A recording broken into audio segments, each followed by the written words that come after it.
Welcome to the Gastro Girl podcast. We bring together patients, experts, and health advocates who are all here to help you optimize your health.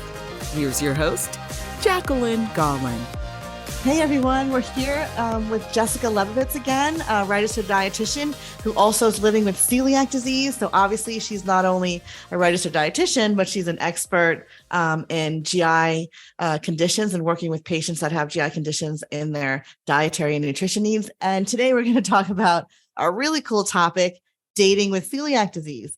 Jessica's going to give us some insight on what we need to know and tell us about a couple of her research projects and studies. So welcome back, Jessica. Good to see you again. Thank you so much for having me. Great. So let's get right into this. Tell us, dating with celiac disease, it's kind of chuckle, but it could be a bit of a challenge, if you're just going on a first date and, your date takes you to an Italian restaurant and you see all this pasta, you're like, what do you do? Or a pizza place or, something with a lot of bread or something. How the heck do we handle this? Like, what do we need to know? And looking forward to your thoughts on this. Yeah. So dating is challenging for anyone. And what happened was when I started working in celiac disease, I started hearing my patients talk about their struggles with dating, but it wasn't just the dating aspects. It was also the fact that they have to be careful about what they're eating. And, just showing up to an Italian restaurant might not be so easy, and how to go about that. And also all of the emotions tied to that experience. So, obviously we know that the treatment for celiac disease is the gluten-free diet. And there's been so many studies on the negative impact on quality of life that the gluten-free diet has. We also know that dating tends to revolve around food and dining out. So the two really go hand in hand, but there was a gap in the research in terms of what is happening in those situations. So a lot of people do feel uncomfortable dining out, even if it's just with friends and family. But we know that there's added social pressures when you're on a date, when you're trying to make a first impression. So we wanted to study that and talk about that. And a lot of people have really resonated with this study and have been really excited to see that it's published. Yeah, because people, they definitely have enough pressure dating anyway, just whether you have a health condition or not. But, having something, we don't want to seem picky if we're saying, oh, I can't eat that, or I don't want to go here. And we look like we're high maintenance if we have like these requirements. Yeah, those were the exact words: pickiness and feeling high maintenance, feeling like a burden, embarrassment. Those were the exact words that were used by our participants. And, that may be something that people with, without dietary restrictions experience, but it also may be highlighted in somebody with celiac disease. Yeah. So do you want to start telling us about some of the findings? Is that how you want to start? Because I think this is so fascinating.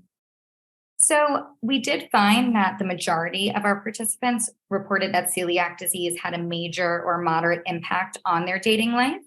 We noticed more of the impact among those who are female, those in the 23 to 35 year age range, and those with an annual household income below $50,000.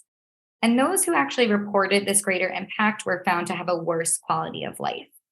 Something that may not be surprising, but the number might be surprising, is that nearly half admitted that they were hesitant to even go on dates because of their celiac disease.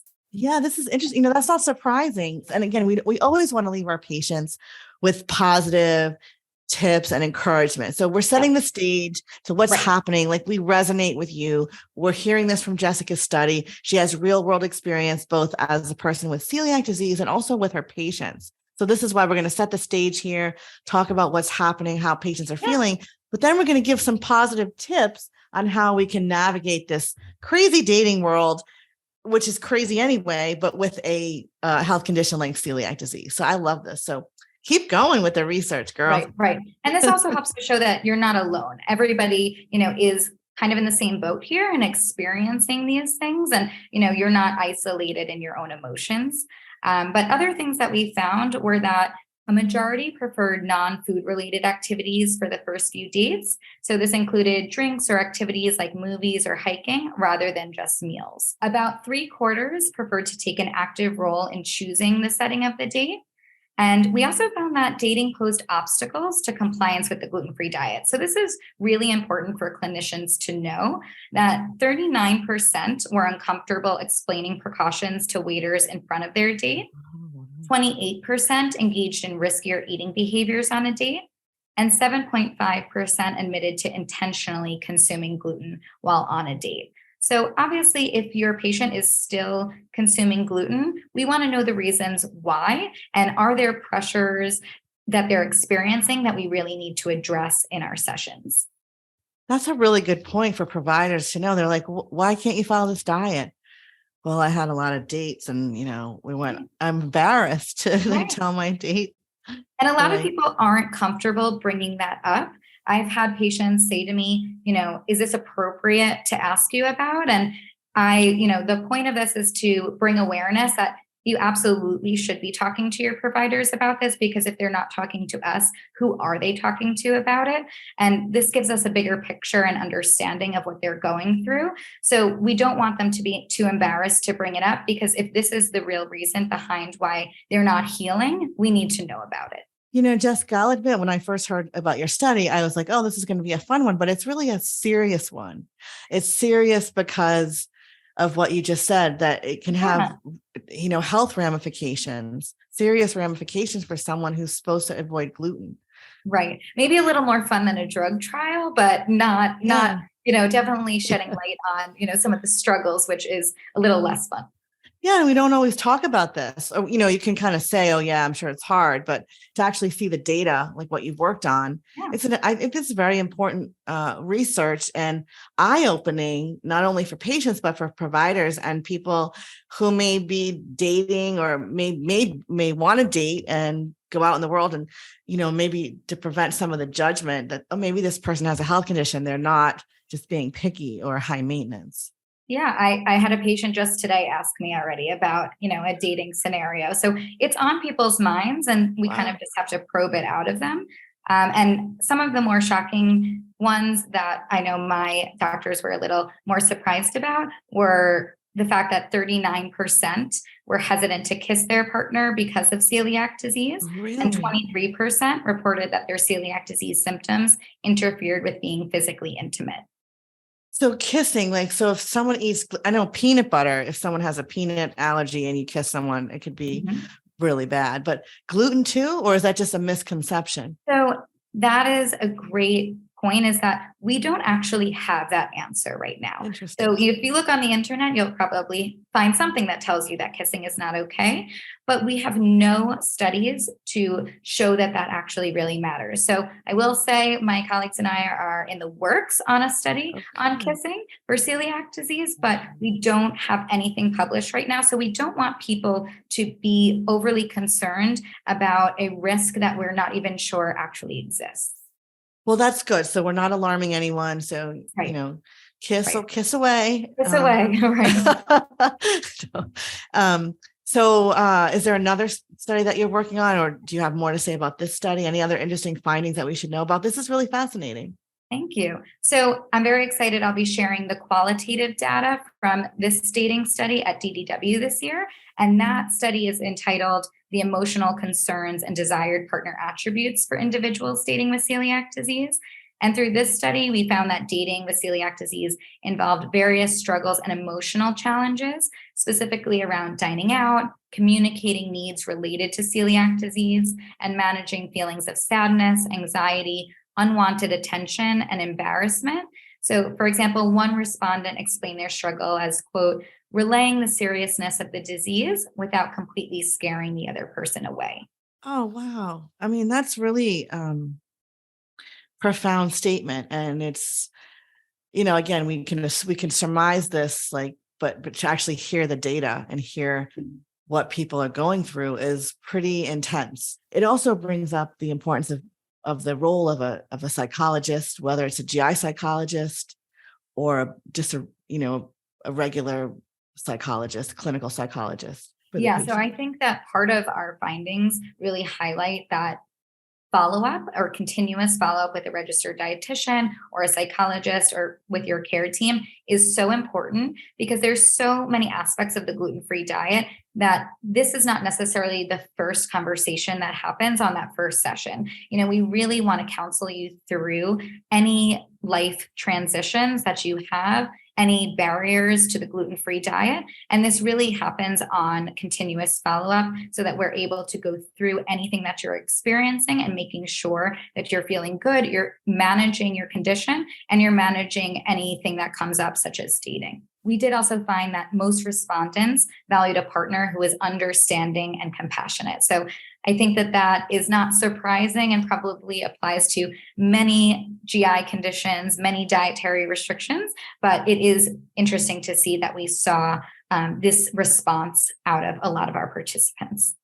Now, this is coming out of left field, but are there dating sites that geared towards people with celiac or other health conditions that, I know it's probably a give and take, like how is it a good thing? Is it not so good? Like, are there things that exist out there? So when I did the study, I did have a question about if there was any that people were using, and I had very, very minimal responses of people saying yes. I also did ask about whether participants put that they had celiac disease on their dating profile. So just like a general online dating profile, and if they include it. And, we have interesting research in our paper about, who wants to tell upfront and who actually kind of wants to make that connection first and then tell them. It's interesting because obviously if you have a date at a restaurant and a meal, most likely it's going to come up. So people have different approaches and what works for them. Yeah, that's interesting. So when you got some of the feedback, did people put it on their profile? So we found that about 50% had an online dating profile at some point in their life. And of those, about 14% included that they had celiac disease on that platform. Oh, so it wasn't a nominal amount. It was a good amount. 14% is pretty given the thing. That's interesting. Yeah. And we did find that people were telling their partner about their diagnosis at different stages. So, 47% shared their diagnosis between the first and third date, followed by 43% who shared prior to the first date, and about 10% after the fourth date, or only once a relationship was established. Interesting. It'll be interesting to see if, they continued not dating them because they had celiac disease, which should be horrible. But I think it's also, hopefully that doesn't happen. Yeah, hopefully that doesn't happen. But, part of it is not people just not understanding what it is. Hopefully now it's, you have so many channels for information that people surely know what celiac disease is, or right what now is Celiac Disease Awareness Month. We're bringing out that awareness that it's not a total shock to people. I think that there is so much more awareness about celiac disease and dietary restrictions.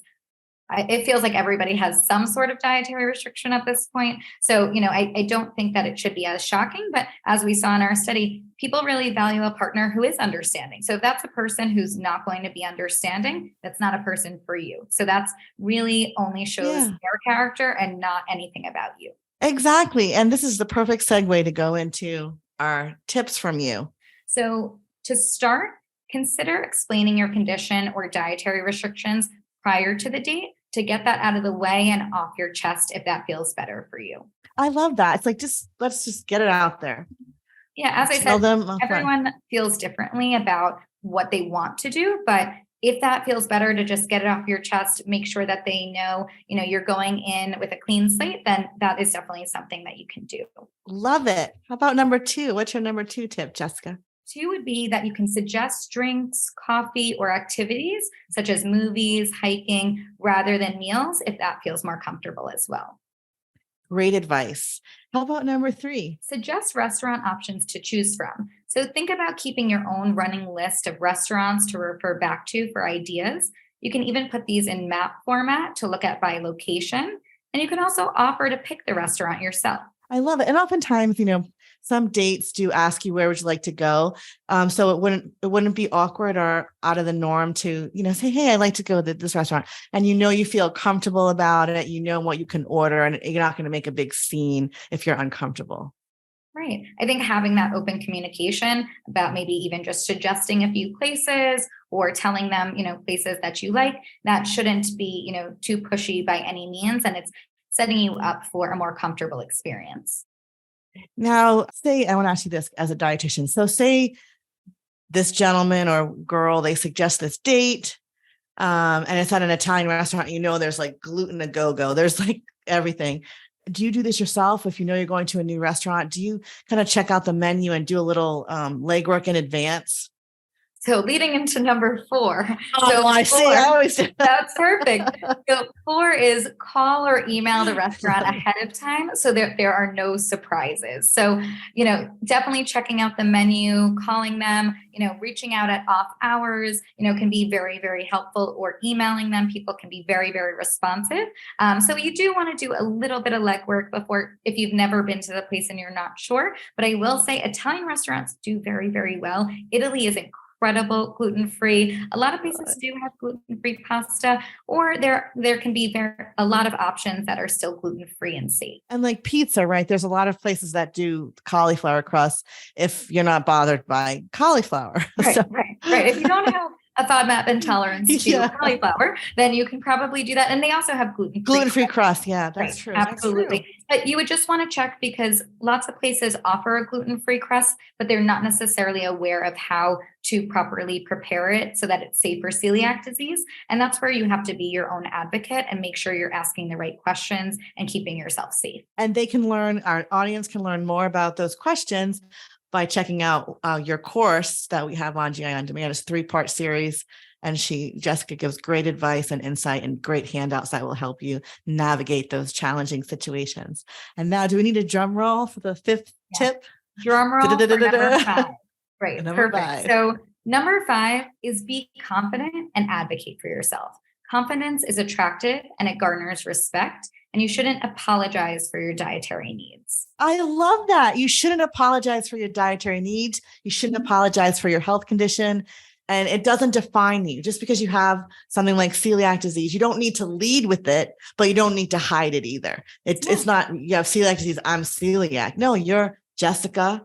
Exactly. And you happen to have celiac disease, right? Right. And it's what makes you you. So, it is part of who you are. It is part of your character, but it doesn't have to be, the defining characteristic. And so you can make it as big or as little a part of your date as you want it to be, but you don't need to apologize for that. That is just wonderful advice. So on that note, I'm going to say goodbye to you for now, and I'm sure we'll have you on. I want to hear what your findings from your other studies, because I think this is fascinating. You're such an inspiration for all you do in GI and with the celiac community. Thank you so very much, Jessica. Thank you so much. This was so fun being on here. I love those ideas, and this was so great to talk to you. I can't wait to be back. Thank you for listening to the Gastro Girl podcast. For more information and resources, please visit gastrogirl.com. Do you have a question for Gastro Girl? Please email podcast@gastrogirl.com. The information, opinions, and recommendations presented in the Gastro Girl podcast are not a substitute for medical advice from your healthcare professional. Please consult a licensed clinician in your state regarding all matters related to your health.